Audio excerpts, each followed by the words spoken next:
প্রথম দেখা। এক বিকেলের শেষ আলোয় রাস্তার ধারে চায়ের দোকানে তুমি দাঁড়িয়েছিলে জানলার পাশে। বৃষ্টির ফোঁটাগুলো তোমার চুলে ঝরে পড়ছিল। আর আমি ভাবছিলাম, এমন দৃশ্য তো সিনেমাতেও অত সহজে মেলে না। তোমার হাতে ধোয়া ওঠা এক কাপ চা। তুমি চুমুক দিচ্ছিলে ধীরে, যেন সময়টাকেই গলিয়ে খেয়ে ফেলতে চাইছ। তোমার চোখে তখন দূরের পাহাড়ের মতো গভীর নীরবতা, যেটা আমাকে এক নিঃশ্বাসে ডুবিয়ে ফেলল। দিনগুলো গড়াতে লাগল। আমরা ধীরে ধীরে একে অপরের জীবনে ঢুকে গেলাম, যেন নদী আর তীর, একসাথে থেকেও আলাদা, তবু একে অপরের ছোঁয়া ছাড়া বাঁচতে অক্ষম।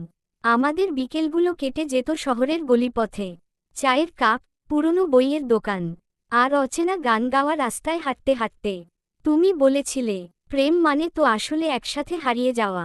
আমি তখনও জানতাম না হারিয়ে যাওয়ার মানে কতটা গভীর হতে পারে। তারপর এল সেই সন্ধ্যা, আকাশে কুয়াশা। তুমি বললে, আমাকে যেতে হবে অনেক দূরে। শব্দগুলো ছিল নরম, কিন্তু আমার ভিতরে যেন বজ্রপাত হলো। তুমি আমার হাত ছেড়ে দিলে ধীরে ধীরে, যেন ধরা রাখলেই পুড়ে যাবে আঙুল। এরপর অনেক বছর কেটে গেছে।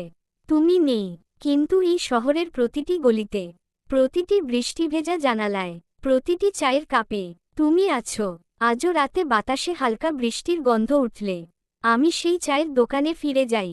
দেখি, একজন মেয়ে দাঁড়িয়ে আছে জানলার পাশে, চুলে বৃষ্টির ফোঁটা, হাতে ধোয়া ওঠা চা।